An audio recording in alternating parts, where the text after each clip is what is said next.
Hello बच्चों, welcome back to my channel. कैसे हैं आप सब। आज की वीडियो में मैं आप लोग के लिए एसेंशियल ऑफ ई कॉमर्स के एमसीक्यूज क्वेश्चंस लेकर आई हूं। इसके यूनिट फर्स्ट की वीडियो के एमसीक्यूज की वीडियो मैंने पहले भी अपलोड करी हुई है। अगर आपने वो नहीं देखी है तो उसका लिंक मैं इस वीडियो के डिस्क्रिप्शन में डाल दूँगी, आप वहाँ से देख लीजिएगा, या फिर मैं आई बटन में दे दूँगी, आप वहाँ से देख लीजिएगा। इसके अलावा और भी सब्जेक्ट जैसे कि फाइनेंशियल अकाउंटिंग है, बिजनेस मैनेजमेंट है, बिजनेस इकोनॉमिक्स है, कॉर्पोरेट अकाउंटिंग है, मैनेजमेंट अकाउंटिंग है, कम्युनिकेशन है, और भी बहुत से सब्जेक्ट पर मैंने एमसीक्यूज वीडियो अपलोड की हुई हैं। अगर किसी सब्जेक्ट पर आप एमसीक्यूज वीडियो चाहते हैं तो सब्जेक्ट का नेम मुझे कमेंट करिएगा।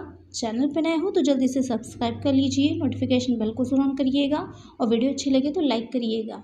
आइए शुरू करते हैं। फर्स्ट क्वेश्चन लेते हैं। Which form of E market place brings together buyers and sellers from multiple industries often for MRO materials, horizontal, vertical, integrated, inclined. तो वो हो जाएगा हॉरिजॉन्टल। तो करेक्ट आंसर यहाँ पर हो जाएगा ऑप्शन ए। नेक्स्ट क्वेश्चन लेते हैं। Which form of E market place brings together buyers and sellers from the same industry, horizontal, vertical, integrated, inclined. तो यहाँ पर आपसे पूछा है कि जो सेम इंडस्ट्री से होंगी तो बायर्स एंड सेलर्स जो होंगे ई मार्केट प्लेस, तो किस तरह का उसका फॉर्म होता है, हॉरिजॉन्टल, वर्टिकल, या फिर इंटीग्रेटेड, या फिर इंक्लाइंड। तो वो हो जाता है वर्टिकल। तो करेक्ट आंसर यहाँ पर हो जाएगा ऑप्शन बी। नेक्स्ट क्वेश्चन लेते हैं। Which type of ad appears on a web page, pop under ad, popup ad, banner ad, discount ad. तो जब आप कोई वेब पेज खोलते हैं तो आपने देखा होगा कि जो है कुछ एड्स होते हैं ना, वो अचानक से अपेयर हो जाते हैं।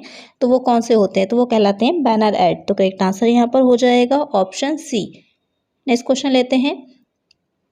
What type of ad appears on top of a web page, pop under ad, popup ad, banner ad, discount ad. तो यहाँ पर क्वेश्चन जो उससे पहले क्वेश्चन था उसमें डायरेक्ट ये पूछा था कि जो वेब पेज जब खोलते हैं तो कौन सा ऐड अपेयर होता है। यहाँ पर पूछ रहा है कि इसके टॉप पर, वेब पेज जो होता है उसके टॉप पर जो ऐड अपेयर होते हैं वो कौन से होते हैं, वो हो जाते हैं पॉपअप ऐड। तो एक आंसर हो जाएगा ऑप्शन बी। नेक्स्ट क्वेश्चन लेते हैं। What type of add appears under A web page, pop under add, popup add, banner ad, discount add. तो आपका क्वेश्चन में क्लियर कह रहा है कि जो अंडर ए वेब पेज होते हैं, यानी कि वेब पेज में नीचे होते हैं, वो कौन से होते हैं, तो वो हो जाएगा पॉप अंडर एड। तो एक आंसर हो जाएगा ऑप्शन ए। नेक्स्ट क्वेश्चन लेते हैं। Which if any of the following types of ads are people most willing to tolerate, pop under ad, popup ad, banner ad, none of the above. यानी कि question में आपसे पूछ रहा है कि तो कौन से ऐसे ऐड हैं जिनको जब भी आपके जो कोई वेब आप पेज खोलते हैं तो वहाँ पर आप टॉलरेट कर सकते हैं। तो कोई भी ऐड किसी भी तरह का आता है तो क्या होता है, हम लोग इरिटेट हो जाते हैं, तो किसी भी तरह के ऐड को हम देखना पसंद नहीं करते। तो यहाँ पर एक आंसर हो जाएगा option D, none of the above.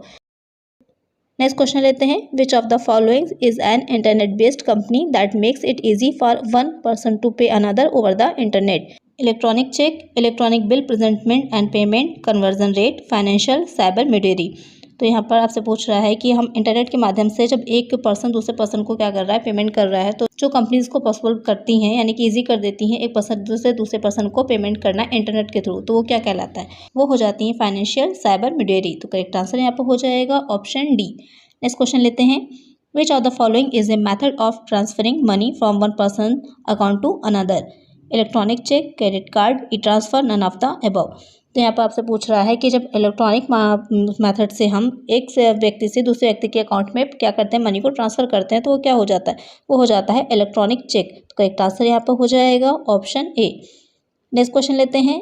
N electronic cheque is one form of what, e commerce, online banking, e cash cheque. तो आपको पता ही होगा कि इलेक्ट्रॉनिक चेक क्या होता है, जब हम ऑनलाइन बैंकिंग का, तो वहाँ पर इसका यूज़ होता है। तो करेक्ट आंसर यहाँ पर हो जाएगा ऑप्शन बी। नेक्स्ट क्वेश्चन लेते हैं। If you need to transfer money to another person via the internet, which of the following methods could you use, financially, cybermediary, electronic check, electronic bill presentment and payment, all of the above. तो question में आपसे पूछ रहा है कि internet के basis पर, internet के मीडियम से आप किसी दूसरे पर्सन को मनी ट्रांसफ़र करना चाह रहे हैं, तो कौन सा मेथड आप यूज़ करेंगे, तो वो हो जाएगा ऑल ऑफ द अबव। ये चारों ही मेथड से आप यूज़ करके क्या कर सकते हैं, दूसरे पर्सन को मनी ट्रांसफ़र कर सकते हैं। तो एक आंसर हो जाएगा ऑप्शन डी। नेक्स्ट क्वेश्चन लेते हैं। Which of the following permits the transmission of a bill along with payment of the bill to be conducted over the internet, financial, cybermediary, electronic check, electronic bill presentment and payment, all of the above. तो यहाँ पर correct answer हो जाएगा option C, electronic bill presentment and payment. Next question है। A combination of software and information designed to provide security and information for payment is called a what? Digital wallet, popup ad, shopping cart, encryption. तो यहाँ पर question पूछ रहा है कि payment की सूचना देने के लिए और सिक्योरिटी के लिए जो सॉफ्टवेयर का कॉम्बिनेशन होता है वो क्या कहलाता है, तो वो हो जाता है डिजिटल वैलेट। करेक्ट आंसर यहाँ पर हो जाएगा ऑप्शन ए। नेक्स्ट क्वेश्चन लेते हैं। What is the name for direct computer to computer transfer of transaction information contained in standard business documents? Internet commerce, e commerce, transaction information transfer, electronic data interchange. तो यहाँ पर आपसे question में पूछ रहा है कि एक कंप्यूटर से दूसरे कंप्यूटर में जो इन्फॉर्मेशन और डॉक्यूमेंट्स को जो ट्रांसफर हम कर सकते हैं तो वो क्या कहलाता है, तो वो हो जाता है इलेक्ट्रॉनिक डेटा इंटरचेंज, जिसे शॉर्ट में एडीआई कहते हैं। ये आप लोग ध्यान दीजिएगा, हो सकता है इसकी फुल फॉर्म भी पूछ सकता है कि एडीआई की फुल फॉर्म क्या है, तो हो जाती है इलेक्ट्रॉनिक डेटा इंटरचेंज। तो करेक्ट आंसर यहाँ पर हो जाएगा ऑप्शन डी। नेक्स्ट क्वेश्चन है, which of the following is used in B2B to pay for purchases? E commerce, financial electronic data interchange, electronic data exchange, electronic checks. Question आपसे पूछ रहा है कि जब B2B होती है, B2B क्या हो जाता है, बिजनेस टू बिजनेस, तो वहाँ पर परचेज के लिए जो पेमेंट किया जाता है तो वो क्या हो जाता है, वो होगा आपका फाइनेंशियल इलेक्ट्रॉनिक डेटा इंटरचेंज। तो करेक्ट आंसर हो जाएगा ऑप्शन बी। नेक्स्ट क्वेश्चन है, when a transaction is processed online, how can the merchant verify the customers identity? Use secure socket layers, use secure electronic transactions, use electronic data interchange, use financial electronic data interchange. तो question आपसे पूछ रहा है कि जब online processing हो रही होती है, ट्रांजैक्शन किया जा रहा होता है, तो कस्टमर की जो आइडेंटिटी होती है उसे कैसे वेरीफाई किया जाता है, तो उसके लिए क्या करना चाहिए, यूज़ सिक्योर्ड इलेक्ट्रॉनिक ट्रांजैक्शंस। जो भी हम जो है ट्रांजैक्शन यूज़ कर रहे हैं, जो भी मेथड यूज़ कर रहे हैं, जो भी हम एप्लीकेशन यूज़ कर रहे हैं, वो सिक्योर होनी चाहिए। करेक्ट आंसर यहाँ पर हो जाएगा ऑप्शन बी। नेक्स्ट क्वेश्चन लेते हैं। The practice of forging a written address on an email so that the recipient is fooled into revealing private information is termed hacking, cracking, dumpster diving, spoofing.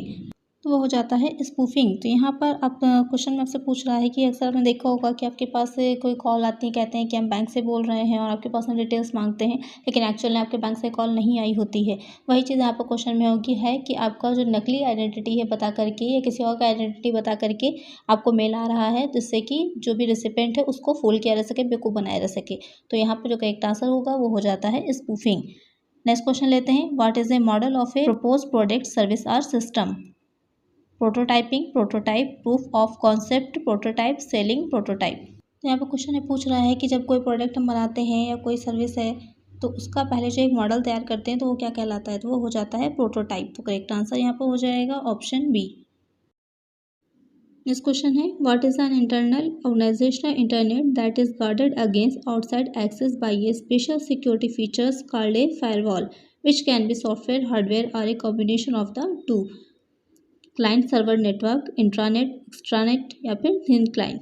तो question आपसे पूछ रहा है कि ऐसा software जो हम यूज़ कर रहे हैं जिससे कि हम अपने जो ऑर्गेनाइजेशन है एक उसी के अंदर अपने जो सिस्टम है, हमारा जो इन्फॉर्मेशन है वो बाहर नहीं जा सकती, यानी कि बाहर के लोग उसे एक्सेस नहीं कर सकते हैं, तो वो क्या कहलाता है, वो हो जाता है इंट्रानेट। जब किसी एक ऑर्गेनाइजेशन के अंदर जो नेटवर्क, कंप्यूटर नेटवर्क होता है वो कहलाता है इंट्रानेट। तो करेक्ट आंसर यहाँ पर हो जाएगा ऑप्शन बी। नेक्स्ट क्वेश्चन लेते हैं। What is an intranet that is restricted to an organisation and certain outsider such as customers and suppliers?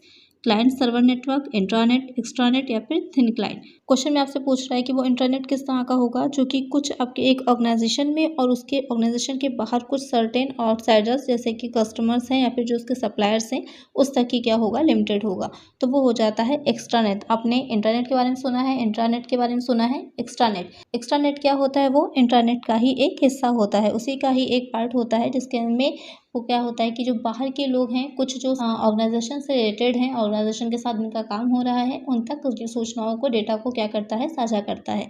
तो करेक्ट आंसर यहाँ पर हो जाएगा ऑप्शन सी। नेक्स्ट क्वेश्चन है, which factor determines when your IT system will be available for knowledge workers to access?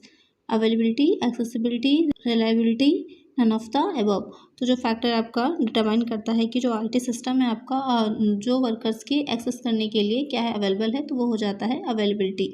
तो correct answer यहाँ पर हो जाएगा ऑप्शन ए। नेक्स्ट क्वेश्चन लेते हैं। Which factor determines who has the right to access different type of IT system and information? Availability, accessibility, reliability, scalability। तो आपका जो फैक्टर डिटरमाइन करता है कि या राइट देता है आपका कि आप एक्सेस कर सकते हैं different types of IT system and information, तो वो हो जाएगा एक्सेसिबिलिटी। तो करेक्ट आंसर हो जाएगा ऑप्शन बी। नेक्स्ट क्वेश्चन लेते हैं। Which factor ensures your IT system are functioning correctly and providing accurate information. यानी कि आपका जो IT सिस्टम है, कौन सा फैक्टर इस चीज़ को इंश्योर करता है कि जो आपका IT सिस्टम है वो करेक्ट इन्फॉर्मेशन आपको प्रोवाइड करा रहा है या एक्यूरेट इन्फॉर्मेशन प्रोवाइड करा रहा है, तो वो हो जाता है रिलायबिलिटी। करेक्ट आंसर यहाँ पर हो जाएगा ऑप्शन सी। नेक्स्ट क्वेश्चन लेते हैं, which factor represent how well your system can adopt to increase demands. यानी कि जैसे जैसे डिमांड्स बढ़ती जा रही हैं तो आपका जो सिस्टम है वो अच्छे से उस बढ़ती हुई डिमांड्स को अडॉप्ट कर सकता है। कौन से फैक्टर से हमें ये पता चलता है? अवेलेबिलिटी, एक्सेसिबिलिटी, रिलायबिलिटी या फिर स्केलेबिलिटी। तो वो हो जाएगा स्केलेबिलिटी। तो करेक्ट आंसर हो जाएगा ऑप्शन डी। नेक्स्ट क्वेश्चन लेते हैं, which factor represent a system's ability to change quickly. Flexibility, performance, capacity planning, benchmark. तो वो हो जाएगा फ्लेक्सिबिलिटी। जितना ज़्यादा आपका जो सिस्टम होगा वो फ्लेक्सिबल होगा, उतनी ही आसानी से क्या होगा, जो भी चेंजेस हो रहे हैं उसको वो अडॉप्ट कर ले पाएगा। तो करेक्ट आंसर है यहाँ पर ऑप्शन ए। नेक्स्ट क्वेश्चन लेते हैं, what is a set of condition use to measure how well a product or system functions. Flexibility, performance, capacity planning, benchmark. यहाँ पर जो करेक्ट आंसर होगा वो हो जाएगा बेंचमार्क। नेक्स्ट क्वेश्चन है, what determines the future IT infrastructure requirement for new equipment and additional network capacity. Flexibility, performance, capacity planning, benchmark. Question आपसे पूछ रहा है कि फ्यूचर में जो आपका IT इंफ्रास्ट्रक्चर है, जो उसकी रिक्वायरमेंट होंगी नए इक्विपमेंट की या एडिशनल नेटवर्क की, तो उससे हमें किस चीज़ से वो पता चलेगा या कौन सी चीज़ होगी जिसके थ्रू आप उस चीज़ को क्या कर सकते हैं, डिसाइड कर सकते हैं। तो वो हो जाएगी कैपेसिटी प्लानिंग। तो करेक्ट आंसर हो जाएगा ऑप्शन सी। नेक्स्ट क्वेश्चन लेते हैं, what automates business processes. Workflow, ASP, workflow system, EIP। तो जो बिजनेस का प्रोसेस होता है वो किससे ऑटोमेट होता है या चलता है, वो हो जाएगा वर्कफ्लो सिस्टम। तो करेक्ट आंसर हो जाएगा ऑप्शन सी। इसके आगे के जो क्वेश्चंस हैं वो आपके नेक्स्ट वीडियो में आएंगे। इसी यूनिट के कुछ और क्वेश्चंस अभी बाकी हैं, वो आपके नेक्स्ट वीडियो में आएंगे। तब तक के लिए इतना ही, मिलते हैं नेक्स्ट वीडियो में कुछ और नए क्वेश्चंस के साथ। अगर वीडियो अच्छी लगी हो तो लाइक करिएगा, चैनल पे नया हो तो सब्सक्राइब करिएगा, नोटिफिकेशन बिल्कुल ज़रूर ऑन करिएगा, जिससे जो भी वीडियो मैं डालूँ उसका नोटिफिकेशन आपको मिल जाए। ज़्यादा से ज़्यादा फ्रेंड्स के साथ शेयर करिएगा। Thank you.